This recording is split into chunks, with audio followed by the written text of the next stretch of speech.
Namaste. Sawadika. Welcome to the Study Abroad Pod. For Women's History Month, we're diving into the stories of two students who took on international internships that became life lessons in resilience, empowerment, and global impact of women. Haley and Maggie, two college seniors, share the surprising similarities between one's task to analyze medicinal plant compounds and the other's work in advocating for victims of abuse. Each student's time abroad challenged their perspectives on gender, independence, and leadership. Hi, I'm Maggie. I'm a senior at University of Idaho. I'm studying international studies. I'm originally from Boise, Idaho, but now living up here in Moscow. And I have minors in journalism and Asian studies. I'm here with Haley. Hi, I'm Haley. I'm also a senior at the University of Nevada, Reno. I am studying nutritional science and Spanish, and I'm super happy to be here today. How are you today, Maggie? I'm great. I'm so excited to be here with you as well. Word on the street is that you actually studied abroad a couple times. This is true, yes. I'm super lucky. I got to study abroad a summer session and a semester in San Ramon, Costa Rica. And I also spent a semester in Viterbo, Italy. And my final program was the summer healthcare internship in Khon Kaen, Thailand. Wow, those sound like such incredible experiences, Haley. I'm wondering if you can tell me some more about your internship in Thailand. Yeah, so when I was studying in Costa Rica, I was connected with one of USAC's fabulous staff, and we were just talking about my current program and my current interests, which happen to be in alternative medicine, public health. And she told me about this new program in Khon Kaen where you get to do an internship and shadow traditional Thai medicine doctors and explore different healthcare disciplines in Thailand. And I just like that light bulb went up and I was so excited. I thought, I have to make this happen. This sounds perfect. That does sound really incredible. So what did like a typical day look like for you? A typical day in Khon Kaen looked like I would wake up and I would brush my teeth in the sink that was actually outside of my room. I had like a sliding screen door and it was really hot all the time. So I remember just sweating first thing waking up and brushing my teeth and then getting dressed in my Thai uniform and then walking downstairs. My uniform was this black long skirt that was like pleated and then this white button-up shirt with my university's emblem. I had my backpack on and I would walk to the bus stop, pass by 7-Eleven, grab some breakfast. Then I would ride the bus with my two classmates from the US and meet Thai students in the bus all the time that were so nice and so excited to make connections and new friendships. And then I would have my 2 classes and attend my internship. So I took a Thai conversational class and a public health class. In the public health class, we delved into the different disciplines of healthcare, compared Thai healthcare with US healthcare, and we also got to go on field trips. And then with my internship, I would put in roughly at least like 4 hours a day at a lab. So I was working with the Faculty of Pharmaceutical Sciences in the Natita lab. And so I got to conduct my own study on Thai medicinal plants and their presence of antioxidants. So that was a really eye-opening experience. Yeah. That's awesome. Oh my gosh. Can you tell me more about the study and what are your findings? What Thai medicinal plants were you looking at? So I got to pick a Thai plant that I could find in the local market. So I picked lemongrass because that's found so commonly in Thai dishes. And there was this local little market that I could pass by on my way to school to easily buy. And I prepared the sample myself. I had to first use a mortar and pestle, but actually lemongrass was really tough. So I had to cut it up first and then put it in an ethanol solution and then got access to all these really complex machineries to further break down the proteins. And then I used a lot of actually organic chemistry from my organic chemistry lab a few years ago. So that was a good refresher. And then we did like different distillation processes so that you could basically extract the ethanol from the solution so that you just have the extract from the lemongrass, which was interesting because there was like an oil extract and then a more aqueous water-like extract.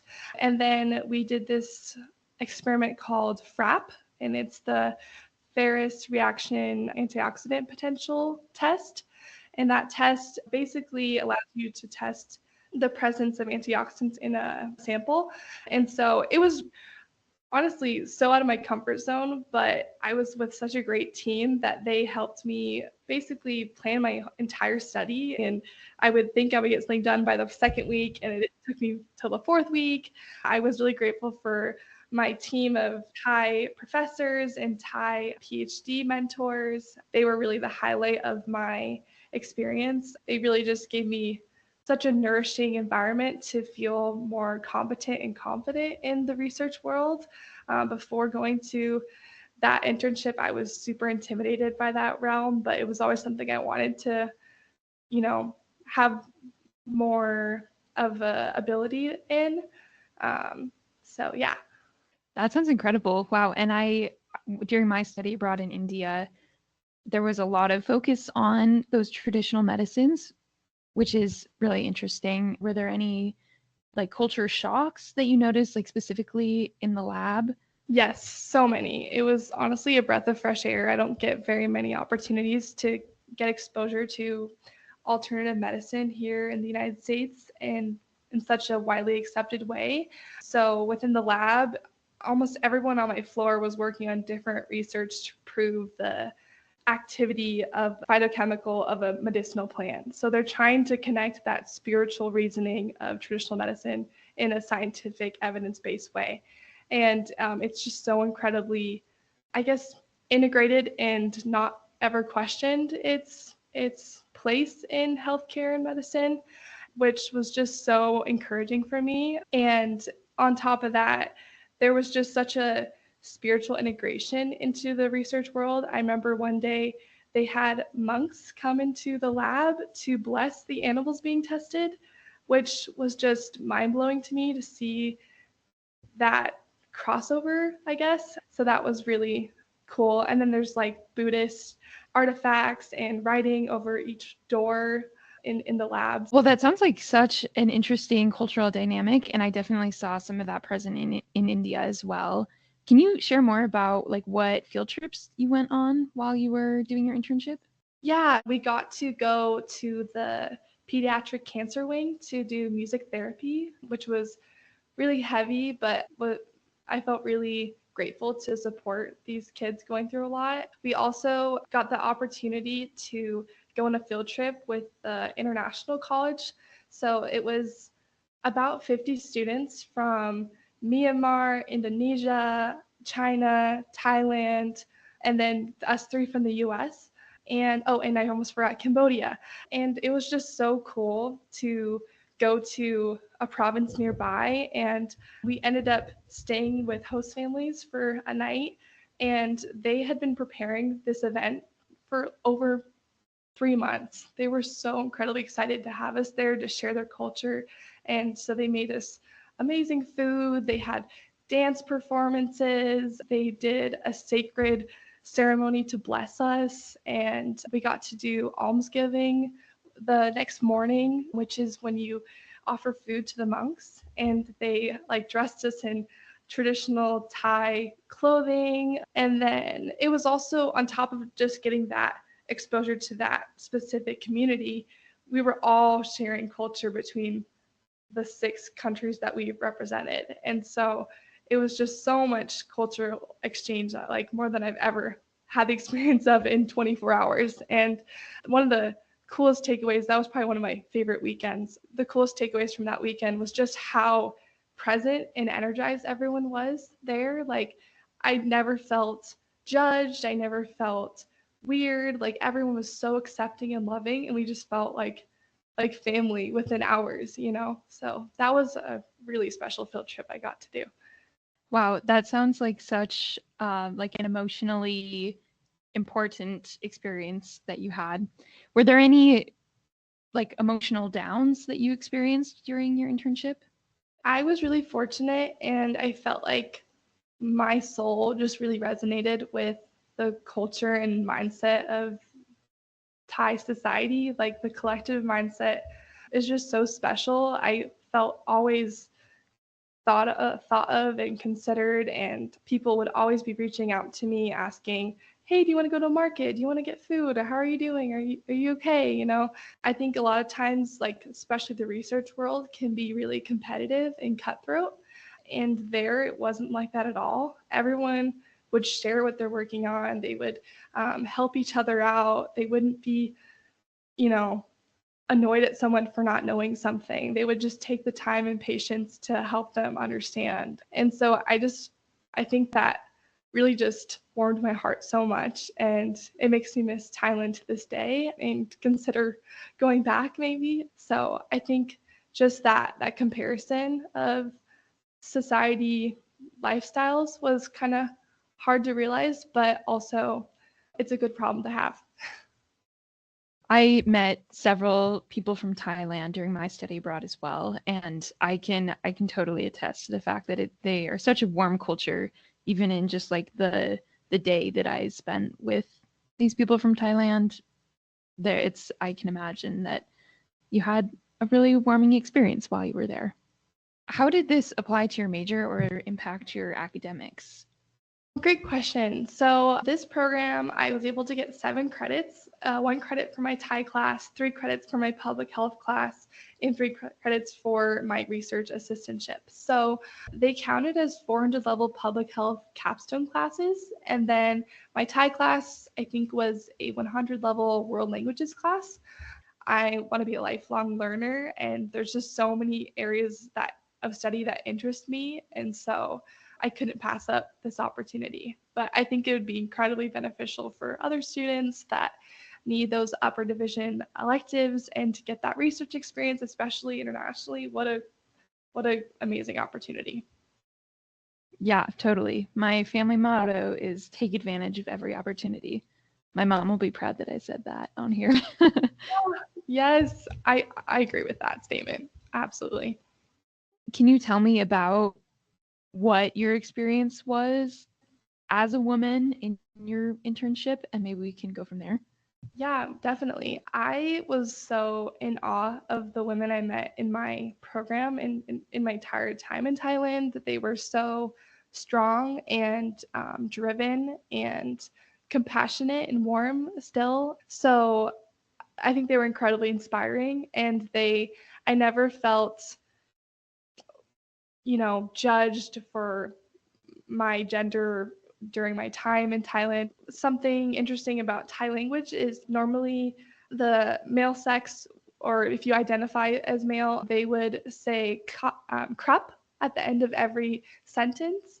And then if you identify as female, you would say ka at the end of every sentence. So, I would say ka, but some people say that even if you're feeling more masculine one day, or you've just feel different, then you can use crop. So they're really fluid with it. So I thought that was really cool to be in that environment of just a safe space to be your most authentic self every day. In general, in Thai culture, people are very quiet, and the volume of how they speak is just super quiet and reserved.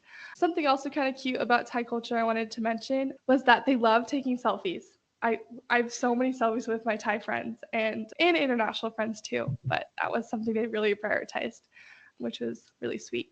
I integrate more about just like observations of gender. Like something really interesting is, I don't know if you've heard the term ladyboy, and basically that is a man that either identifies as a woman or just puts makeup on and sometimes looks completely like a woman. But I thought that this term was more like a taboo term, because like the way that we hear about it in the US, sometimes people talk about it and think, but actually one of my mentors was saying like, oh, everyone just says it. Like, that's just what I am. And that's like, I have pride in it, and it's not something that they're ashamed of. So I thought that was interesting, because it just seems like it had a different connotation in the United States. So that was interesting to learn about.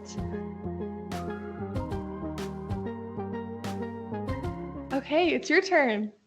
Okay, so I want to hear about your internship. Yeah, so I was in Bangalore, India, which is in southern India, and I was doing an internship at a women's collective. So they largely worked, it's called Vimochana, and they were largely providing like legal assistance and crisis care, and then also like community organized events to women in Bangalore who had experienced gender-based violence. Wow, that sounds like a really impactful experience. Can you explain what led you to do this internship? Well, for starters, on kind of more of an abstract level, like service is something that's really important to me. And I knew that I wanted to do something that I connected with other women and did like gave back to the Bangalore community. And then on a more practical level, in the Bangalore USAC program, the internship is built into the program. So the classes are front loaded and then you have time to work. You're working there full time after like at the end of it for 4 weeks. And then also my aunt and my grandma both did Fulbrights in India and they had like this amazing experience. And so I remember even like in preschool, my grandma came and presented to my preschool class. And so I mean subconsciously, I think the seed had been planted for me to go to India since I was 3 years old. Oh my goodness, how special. Like you have this legacy of giving back to the communities in India and following the footsteps of was it you said your mom and your grandma? My aunt and my grandma, yeah. Your aunt and your grandma. Oh my gosh. That's amazing. Yeah, it's been really special to be able to like share photos and have some similar cultural experiences in India with my aunt and my grandma, but then also have wildly different experiences as well, just by the nature of the programs that we were doing. So that has been a learning experience in itself. So, could you kind of give us an idea of what a day in the life was during your internship? On the day to day, my main task while I was working at Vimochana was to compile a book. I was like mostly editing this book. And the book was a collection of women's testimonies of how they had experienced gender based violence. So a lot of it was domestic violence. So, yeah, it was these stories from women from all over the world sharing their deepest traumas about violence against them. And so, other than that, I also helped with public events. I also wrote poetry for the book.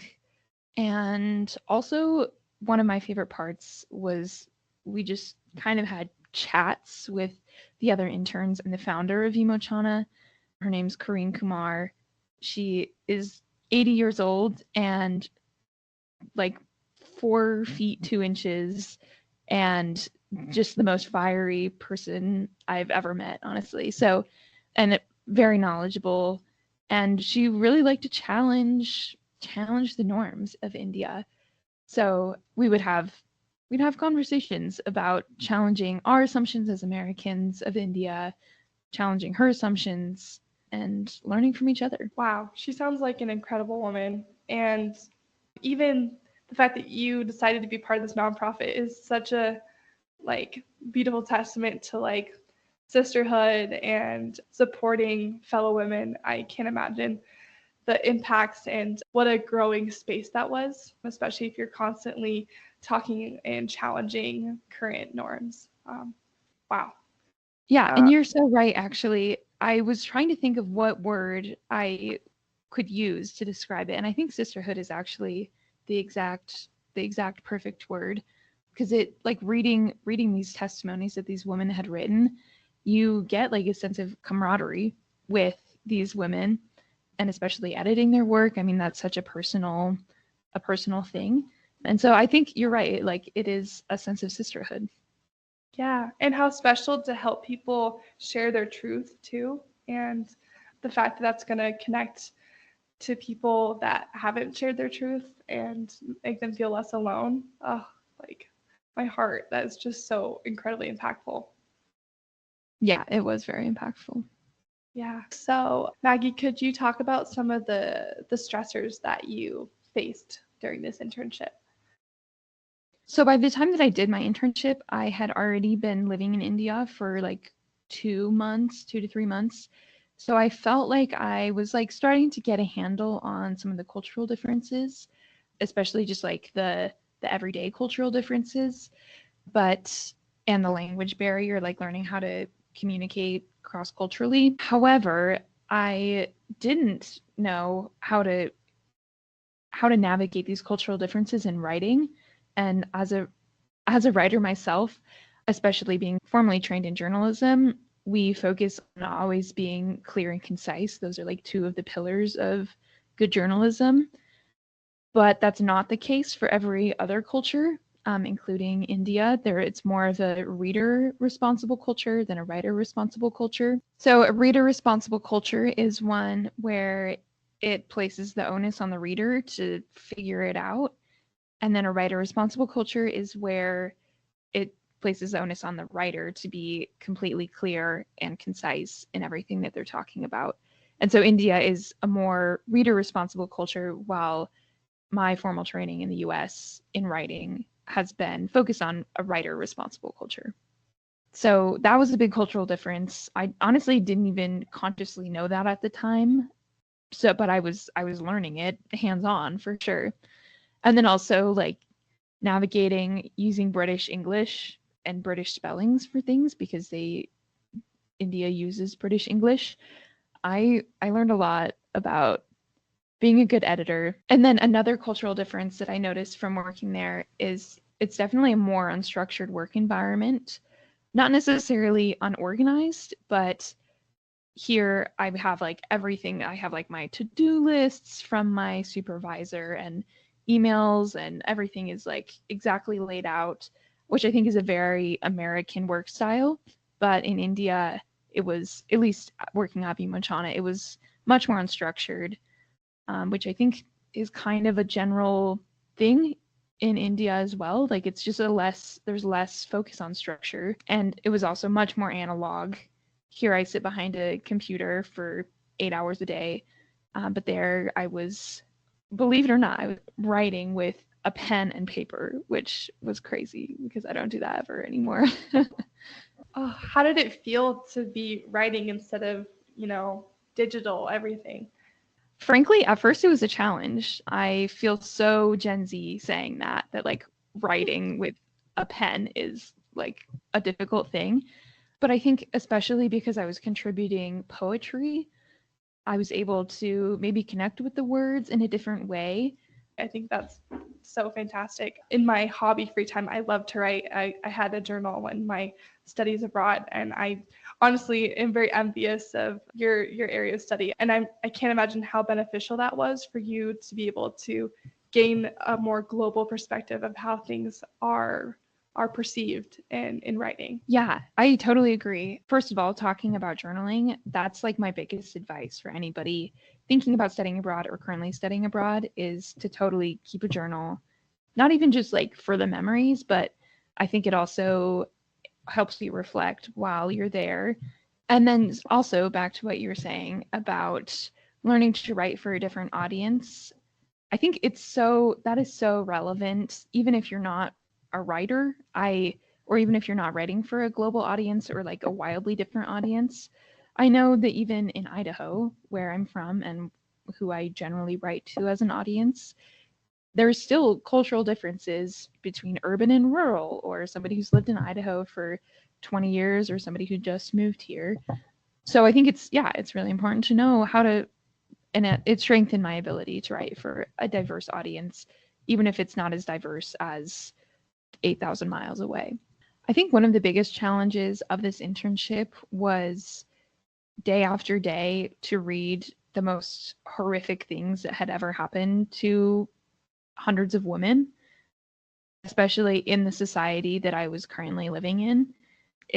India is a very patriarchal society, and gender-based violence is a serious issue there. And I know that I even like sometimes was uncomfortable with how men treated me on the street.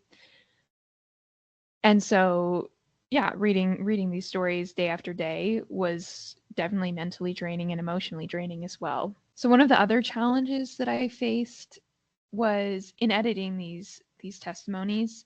Some of the women included like political opinions in their testimonies were not based on facts. And so I struggled with that because I didn't want to propagate these like political opinions that were not factual, but also that is their truth. And I I didn't know how to I didn't want to silence their story, but I also didn't want to spread misinformation. And so the conclusion that I came to is I talked with Corrine, who was my supervisor, who I was working closely with, and she went and asked these women for more information and to try to develop the story a little bit more. But that was a challenge for me, and I didn't know. I had never dealt with an ethical dilemma in my work before.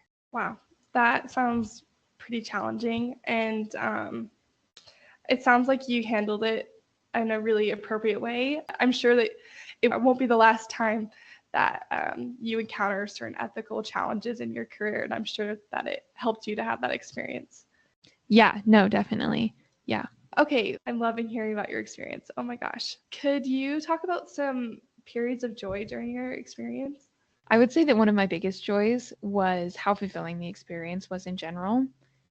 More specifically, I think finding grounding in my poetry was awesome. I'm a poet at heart, I like to think, but sometimes it's hard when you have 6 assignments due tonight to like, oh, I'm going to sit down and write a poem. So having the space to actually write poetry and write in a more creative way was awesome. And I wrote poetry that I'm proud of and that I think is really important and relevant. And so that was definitely a joy and an empowering. And then, yeah, like you were saying before, I think another joy was finding that sisterhood and the broader community of the women whose story I was writing, because again, it is so personal to edit someone's work, especially their deepest traumas. So I found that very fulfilling. I can only imagine. Oh my gosh. Wow, Maggie, it sounds like you really developed a lot of professional skills, but not only towards your career, but also personal development as well. And I also can resonate with your points of view on practically everything being challenged. And you and I both had unique experiences in the fact that I don't know how many people were with you in your program, but I had 2 other classmates with me, and we were all women. And so, we had each other and we created this community, but I had to have my own initiative in order to create the experience I wanted. So I don't know how it was for you. Yeah, I had 3 other people in my program. And yeah, that is actually such a great point that it was like you take the initiative to do what you want to do. It is like you have to take the initiative, take advantage of every opportunity. I also have a question, Maggie. Like, were you ever scared? Like the night before I flew to Thailand, I was terrified. I was nauseous and like just so nervous to go so far away from home, even though I literally had nothing to be nervous about.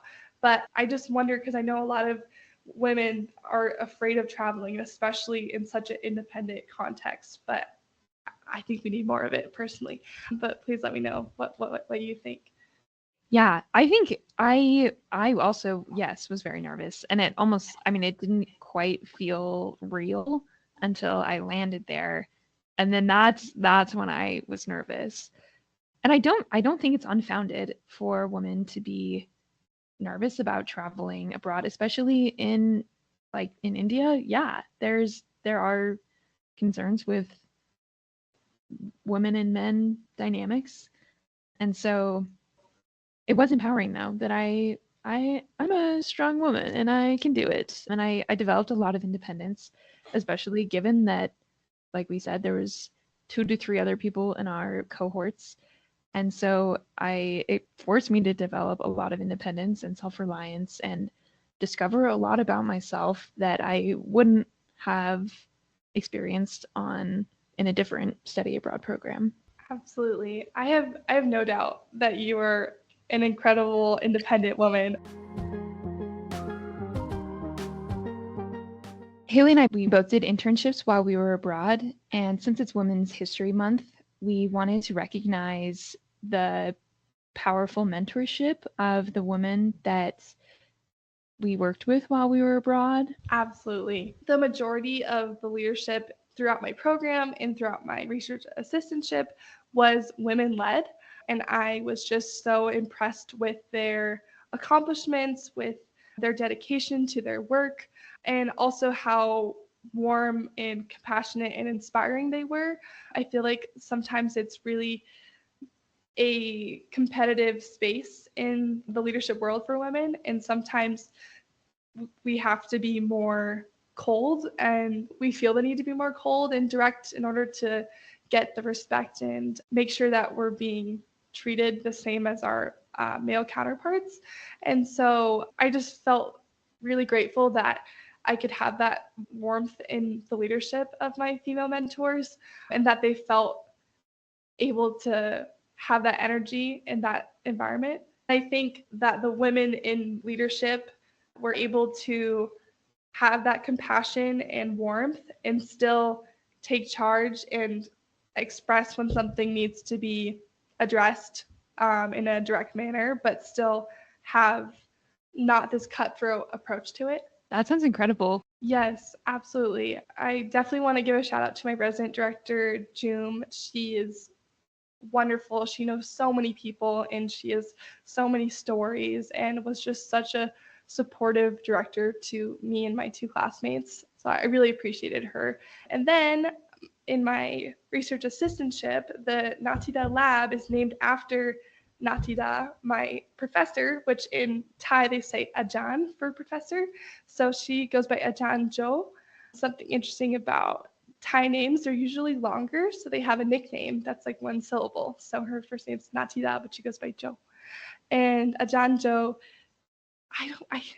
I lose count of how many studies she's published. She's worked in the research field for decades, and is so dedicated to her work and treats her students like her children, because it's her life. And going back to that warmth in leadership, she really takes her students under her wing and gives them the best shot of learning and exploring the opportunities in the research world. So I wanted to acknowledge Ajahn Jo for that. So in Thai culture, if someone's older than you or of a higher status than you, then you put before their name P, and that basically means like older brother or older sister. I definitely want to mention and appreciate my two mentors. Their names are P-Pop and Pecan. And P-Pop and Pecan, I owe them so much. They put up with me being all over the place and not knowing what I was doing and making mistakes. And on top of that, we would go to lunch together. We would go get Thai tea together. We would go to cafes on the weekend. So they really became my closest friends during the program, and I still talk to them this day. That sounds like such a special experience to be able to find a support system when you're away from your usual support system in the US. So that is awesome. Yes, I completely agree. Yeah, I also had some really inspiring mentors while I was abroad. I remember Seema like teaching me how to tie a sari, and that was just such a memorable moment. So much love to Seema. I also had some really incredible professors who were such rad women, and they even, I mean, India is a pretty patriarchal society, like I had mentioned, but all of my professors were women and very knowledgeable, very excited to teach. And so I'm very thankful for them as well. And then finally, Corrine, who was my mentor at my internship. I remember everybody talked about her like she was like an actual superhero, and I remember the day that I met her and like being summoned down. I felt like I was meeting royalty. And she's worked with like Nelson Mandela and has traveled all over the world and has done some really, really mind-blowing work. And so it was such an honor to work with her and to have all of my beliefs challenged by Karine Kumar that's a pretty cool thing.